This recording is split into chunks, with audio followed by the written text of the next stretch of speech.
본코너로 들어가 보도록 하겠습니다.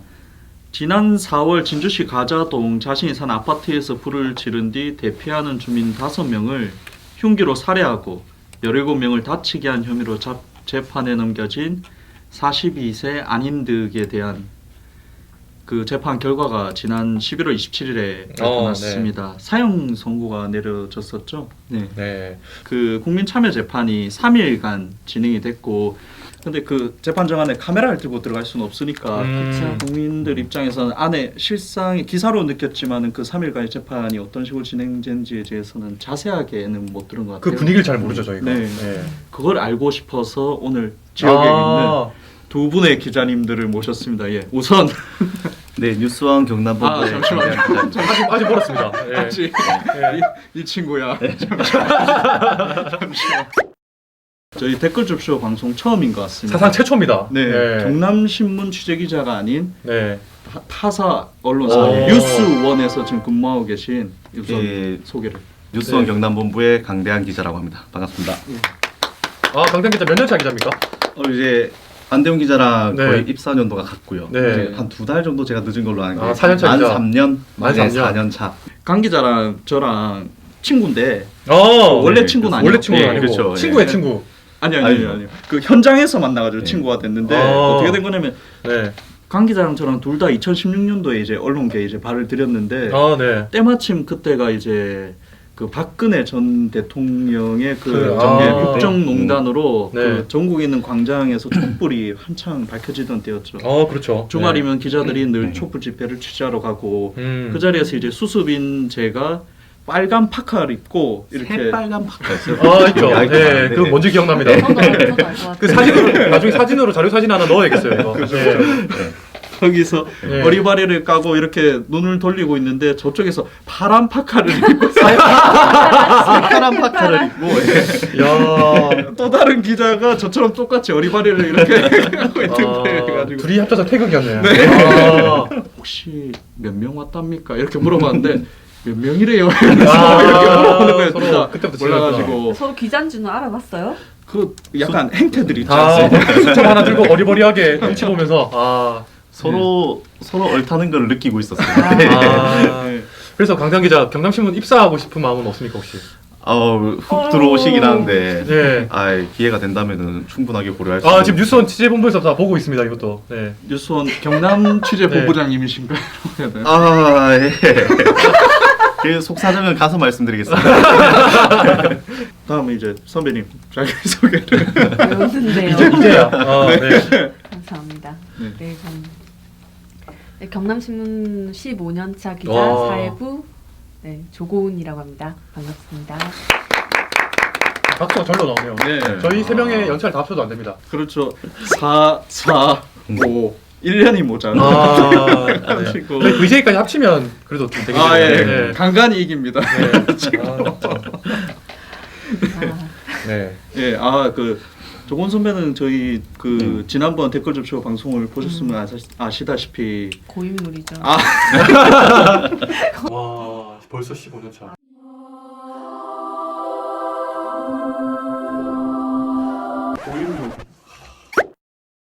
저희 댓글 접시의 최다 조회수를 기록했을 때 네. 활약해 주셨던 그렇죠. 패널이십니다. 그 네. 최다 조회수가 나온 콘텐츠에서 네. 최다 발언을 한 기자입니다. 제가 이번에 좀 국민 참여 재판으로 네. 이루어졌는데 이게 안인득이 국민 참여 재판을 요청해서 이렇게 이루어진 건가요? 네, 요청했죠. 처음에는 예. 그 창원지법 진주지원에서 네. 이 재판을 맡게 됐는데 네. 안인득이 이제 보통 이제 형사재판 진행되면 네. 이 국민 참여 재판을 받겠느냐 이렇게 물어보는데 그건 이제 받겠다 이렇게 얘기를 해서 창원 이제 진주 지원에서는 국민 참여 재판이 진행이 안 돼요. 진주 지원에는 그 국민 참여 재판부가 없어서. 네네. 네. 전담재판부가 이제 창원지법에 있기 때문에 창원지법으로 넘어올 수밖에 없었고. 제가 봤을 때 이게 좀 약간 네. 이례적이라고 볼 수 있을 것 같은 게 네. 국민 참여, 그러니까 우리 흔히 말하는 그 법감정, 법리하고 그 국민의 상식적인 감정선하고 조금 다르기 때문에 특히 형사사건 같은 경우에는 그 특히 국민적 공분이 있는 사건일 경우에 피고인이 국민 참여 재판을 신청할 경우에 오히려 불리하게 작용할 수 있는 여지가 있는데도 신청을 했다는 게 저는 좀 약간 이례적이었던 것 같아요. 준비를 많이 해왔네요. 그 부분은 안인득 씨가 말씀하실 때는 어떤 시기였냐면 취지 자체가 이제 자기의 억울함을 이제 많은 국민들에게 알리겠다. 안인득이 네. 아. 처음에 국민참여재판을 신청한 걸로. 내가 이렇게 억울하다. 네, 그렇죠, 그렇죠. 네. 그럼 법정 분위기가 조금 그림이 좀 그려져야 될 것 같은데 네. 가령 여기 이제 가운데에 이제 판사 세 재판부가 분이- 계시고. 재판부? 네. 세 네. 명이 있고 이쪽 우리가 재판부를 바라봤을 때 음. 좌측 편에 이제 검사들. 검사 그 재판부랑 아주 가까운 곳에 배심원 좌석이 네, 있고요. 배심원 좌석이 10명이 있고요. 앉아 있고 그 네. 옆쪽으로 이제 방청객 가까이는 검찰, 네. 네. 네. 공판 검사하고 세 분이 앉아 네. 계셨고 네. 네. 맞은편에 네. 안인득 국선 변호사 두 분. 두 분이 앉아 있고 기자들은 이 방청석 중에서 어떻게 앞에 있었네요. 재판부에서 이제 막 질서가 좀 네. 이 뭐 무질서하게 될 거 이런 거 우려해서 기자단은 앞에 한 두 석 정도 앞줄 정도를 비워서 대표해줬고 오늘 순서대로. 그날은 유독 이게 일반 재판보다 그러니까 청경들도 되게 많았어요. 그 청경들도 이례적으로 뭐 한 2분 정도 대법정에 있다라고 하면은 그날은 한 대여섯 분 정도는 눈에 이제 왔다 갔다 하는 게 보이는 네. 그런 상황이었어요. 3일 내내 그 재판, 국민참여 재판을 취재할 때 좀 어떤 게 제일 힘드셨는지 좀 궁금합니다. 첫날 오전은 배심원 이제 선정하는 그 시간이어가지고 그 이제 시간이 좀 딜레이 되어서 오후에 시작을 했고요. 이제 증인 신문 자체가. 근데 그 증인 신문 첫날이 조금 힘들었던 이유는 이제 피해자들 증인 신문이 있었기 때문에 그 감정을 옆에서 들어야 되는 그게 되게 힘들었던 것 같아요. 그 첫째 날은 사실 심리적으로 기자들도 되게 좀 네. 힘들었어요. 그렇죠. 네. 둘째 날은 얘기했듯이 조금 냉정을 찾을 수가 네. 있었어요. 네. 이성적으로 좀 판단할 얘기들을 했기 때문에 오전에는 그 낮 시간까지. 근데 한 4시 반 마지막 증인이 끝나고 증인 신문이 끝나고 이제 증거를 이제 보는 시간이 있었는데 네. 제가 그때는 이제 마감 때문에 사실 나왔고 다른 기자들이 이제 남아있던 기자들이 있었거든요. 그분들한테 들었던 얘기인데 그때 이제 당시 안인득이 신고 있던 신발, 옷 이런 거 실물로 이제 재판정에 들고 가서 보여줬고 그리고 피해자들의 이 피해 사진들, 아이고야. 그 부위들을 이제 사진으로 실제 보여줬어요 검찰 측에서. 근데 네. 그 다음 날 그 봤던 기자가 심리적으로 너무 힘들더라 밤에. 네. 잠복했다. 배심원들도 아마 되게 힘들지 않았겠나. 그리고 제가 이 그 배심원 앞쪽에 좀 앉아가지고 네네. 기사를 썼는데 네.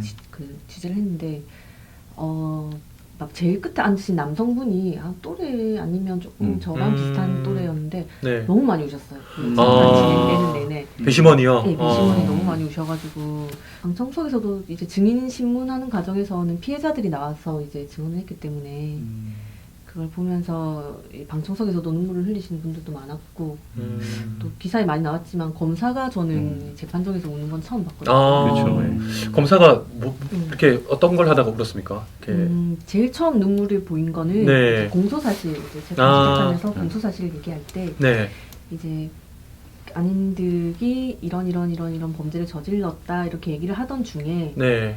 12세 피해자가 그 피해자가 살해를 당하던 중에 네. 할머니가 그 네. 다른 호에 사셨어요. 그 사를 사셨는데 할머니가 그 손녀를 구하기 위해서 뛰어들어서 네. 같이 또 살해를 당했다고요. 뭐 이건 다 아는 사실이겠지만 그 얘기를 하고 난 뒤 조금 멈추고 눈물을 좀 보였고요.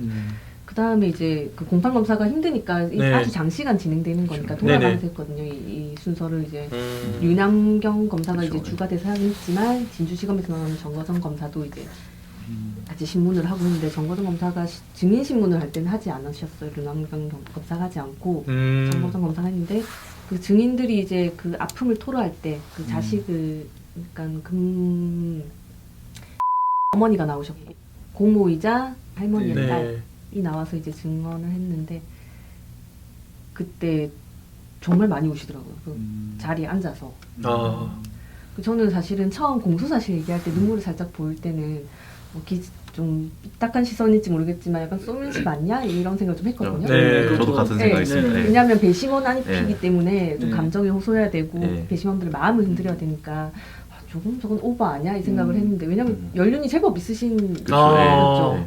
네. 그 여검사분이셔서 그랬는데 정말 자리에 앉아서 계속 이제 눈물을 흘리시는데 같은 마음이 인간으로서 네. 얼마나 마음이 아팠을까 저도 이렇게 첫- 공감을 한 거죠. 첫 기사를 봤을 때는 그런 생각을 했었어요. 이게 국민참여재판이고 어떻게든 네. 이 안인득에 대한 검사 측 입장에서는 단죄를 가장 크게 내려야 그렇죠. 되니까 그렇죠. 네. 이게 뭐 전략적이든 전술적이든 그렇게 한 게 아닐까라고 생각은 했었는데 또 이 얘기를 들으니까 그 굉장히 뭐 오해였네요. 굉장히 진심이었을 가능성이 높고. 이런 또 네, 피의자 신문할 때도 류남경 검사는 진짜 감정 표현을 많이 했던 것 같아요. 3일 내내. 계속 봤어요. 예, 안인득을 뭐 서류 작업을 하지 않고 네. 정말 안인득이 하는 발언에 대해서 눈빛이 정말 좀 네. 아 근데 그 굉장히 눈물을 흘리고 그럴 것 같은 게 제가 이 방송 준비하기 전에 그 판결문을 조금 봤는데 읽는 게 굉장히 고통스럽더라고요. 아, 그, 맞습니다. 예, 그 범행 과정도 그렇고 좀 이렇게 듣기만 해도 울컥하네요 정말. 네. 네. 근데 그 반대에 있었던 안인득은 좀 어떤 태도로 또 이렇게 네. 재판을 좀 임했고 좀 어땠어요? 뭐 종합적으로 제가 네. 봤을 때는 같은 얘기를 계속 아. 반복하고 있는 똑같죠. 네, 아. 똑같은 얘기를 계속 반복하는 그 네. 느낌이었고요. 그 느낌의 주된 얘기는 이제 자기가 예.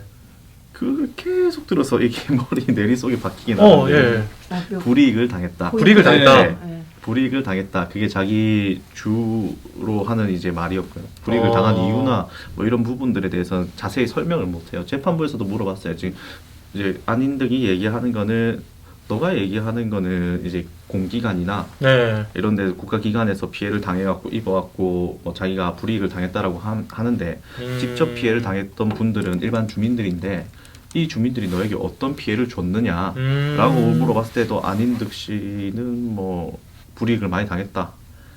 아. 그걸로만 일반하고 불이익을 많이 당했다는 네, 네. 언급으로만 계속 일관했네요. 네. 그의 논리는 네. 이제 네. 그를 공격하는 어떤 범죄 조직이 있다. 그렇죠. 범죄가 네. 있고 그 범죄 무리들이 자기가 이제 진주 아파트로 이사를 오면서 아파트 사람들과도 결탁이 되어서 예. 그 아주 그 세상에. 범죄와 관련된 네. 단어들을 반복적으로 한 단어들이 네. 비위, 뭐 사기, 그리고 뭐 마지막에는 좀 뭐 술집, 사창가, 뭐 아동 학대도 연계가 되어 있다. 뭐 이런 류의 그렇죠. 발언들이 네, 있어서 저도. 이게 네. 기소되기 전에 경찰에서도 에서도 계속 얘기했던 그런 네. 얘기였죠. 안인득이 이제 계속 네. 같은 말을 반복하니까 아, 네, 그렇죠. 나중에는 기자들이 그 안인득 발언할 때는 안 적어요. 받아들이지 않고요. 이렇게 나와버리는. 너무 네. 같은 말을 네. 반복했기 때문에 경찰에서는 그런 얘기까지도 했었어요. 그러니까 그 옛날에 박근혜 대통령 국정농단을 네. 일으켰던 국정농단. 세력도 아. 자기를 괴롭히는 그 세력들과 이렇게 연결돼 그렇죠, 있는 그렇죠. 그래서 처럼 얘기를 저는 하잖아요. 조금 약간 그가 미약은 아닐지언정 조현병이라고 느꼈던 게 그가 그런 무리들에게 아파트 주민들을 자기가 구해준 거라는 생각을 하고 있다. 그런 발언을 했고 그렇죠. 네. 보통의 일반적인 상식으로서는 좀 납득하기 네. 어려운 네. 그런. 그러니까 반성의 네. 여지가 별로 없는 거죠. 네. 후회나 반성의 그 의사를 몇 번 검사도 묻고 변호사도 묻고 재판장도 물었지만 그 어법이 뭐 죄송하긴 하다, 뭐 죄송하다 했잖아요. 알고 있다, 뭐 죄를 받긴 받겠다, 받아야 되잖아요. 받기 싫어도 받을 수밖에 받을 없다. 수밖에 없다는 걸 안다. 그리고 정말 참회의 뜻을 안인득이 한 번이라도 정말 진심 어리게 참여를 했으면 조금 달라지지 않았을까 저는 예. 그 생각을 좀 했거든요. 공감합니다. 며칠 전에 한 언론에서 기자가 그 얘기를 하던데 네. 반성을 할 줄 모르는 사람 같다. 뭐 아니면 반성을 할 줄 모르는 사람 같다. 그런 거 자체가 없는 사람인 것 같다. 네. 라고 얘기를 했고 실질적으로 사이코패스 테스트를 했을 때 그 대검에서 심리 분석을 하면서 그 다른 사람에게 공감을 할 수 있는 능력이 아주 현저히 떨어진다. 그 사이코패스는 아닌데 그 부분은 사이코패스가 거의 흡사하게 능력이 나왔다. 변호인도 민간이 아니라 국선 변호인이었잖아요. 네. 근데 국선 변호인의 입장에서 쉽지 않았을 것 같아요. 이 사람을 그렇습니다. 안인득을 변호하는 게 변호하기 네. 굉장히 네. 싫었을 것 같아요. 저 같으면 진짜. 그 말이 네. 말씀 주시는 그대로 나왔어요. 어. 현장에서도. 예. 음. 형을 감하기 위한 변호를 하고 있는 상황이 아닌 씨가 얘기하는 거는 너가 변호를 하는 게 맞냐? 아, 내가 차라리 하겠다. 아. 왜 내 수차례 호소를 네. 내가 말한 것들을 왜 다 빼고 얘기를 하느냐? 라고 어. 이제 변호인한테 자꾸 이제 꾸짖는 뭐 말을 이게 어필을 하는 뭐 그런 얘기를 계속 하고 있으니까 변호인도 이제 변호를 하다가 이제 등을 돌리고 앉는 듯이 아, 나도 하기 싫다라고 아. 이제 저도 하기 예. 싫다라고 했는데 예. 아, 그 얘기는 그거였구나. 그렇죠. 네. 그렇게 되는 거 아니에요. 그러니까 아까도 얘기했다시피 안인득은 늘상 자기가 불이익을 받아왔던 거에 대해서 뭐 공개된 자리에서 내가 주장했던 내용들을 이 재판정에서 이렇게 설명을 하고 나의 억울함을 이렇게 변호사가 얘기를 해줘야 되는데 그런 예. 얘기 안 하고 예. 그 심리 과정에서 내가 그 안인득은 자기가 이렇게 피해망상이라든지 이런 정신적인 질환을 병력이 가지고 있다고 생각하지 않으니까 네. 예, 나를 왜 정신병자 취급을 하느냐, 그쵸, 예. 왜 이렇게 몰아가느냐. 그러니까 변호사가 피고인을 위해서 하는 건데 네. 그 작업들이 그 사실관계를 확인할 수 없는 뭐 그런 내용들이었어요. 그래서 변호 과정에서는 필요 없는 부분이라서 아마 빼고 변호를 했던 것 같고요. 워낙 명확한 범죄잖아요. 네. 예. 그 살인을 했고 다 인정을 하고 그 살인의 피해가 너무 컸고 네. 그렇기 때문에 이런 사람을 변호해야 되나 인간적으로 고민을 많이 했다라는 얘기도 서두에 여러 번 했었고 그럼에도 네. 변호인을 해야 될 의무는 아니, 모두 다 했다고 저는 그쵸. 봅니다. 그 그렇죠. 분들이. 오늘 댓글 좁쇼지만 제가 썼던 기사에 달렸던 댓글들도 충분히 공감하는 국선 변호인에 대한 네. 뭐랄까 이렇게 마음을 이해하는 댓글이었어요. 이게 음. 정확하게 그 아. 멘트 자체가 이렇게 딱 기억나진 않는데 아. 그 댓글의 내용은 국선 변호사도 힘들겠다 뭐 네. 이런 내용이었고 변호사? 예. 그러니까 그 변호사 최후 변론할 때 저는 그 얘기하는 게 와닿는데 아까 그 질문하신 거랑 연계되는데 네. 본인이 이런 재판에서 이 피고인을 변호해야 되나 고민을 했지만 네. 며칠을 고민을 했다. 근데 누구 하나 이 세상에서 이 사람의 편에 서서 변호를 해주는 사람이 누구 하나는 있어야 되지 않겠느냐. 이런 발언을 하는데 맞습니다. 진심처럼 저는 느껴졌고요. 그 하기 싫다 하신 분은 다른 분이신데 맞아요. 지금 11시, 10시쯤 네. 됐겠네요. 10시 저희 녹화하기 바로 직전에. 직전에 네. 항소장을 피고인이 냈다고 하더라고요. 아. 낸 게 아니고 피고인이 항소장을 냈는데 네. 안인득이 제가- 직접. 네, 변호를 누가 할 것이냐. 아. 그것도 사실은 좀 관심이 가잖아요. 그렇죠. 얼마나 힘들었겠어요. 그 네. 이 재판이 항소로 올라가면 부산고법 창원재판부인데 네네. 거기에 또 국선 변호사단 5분이 계신데 네. 포함이 되게 있어요. 아, 네. 근데 그분이 하실지 안 하실지 몰라요. 이게 아마 그 룰이 있겠죠. 재판 네. 법원에서 이제 네. 개정한 룰이 있겠지만 그 5분의 변호사분들이 이제 심리적으로 네. 벌써 좀 압박감을 좀 느끼지 않을까. 아. 얘기해도 되나? 될 것 같습니다. 네. 네.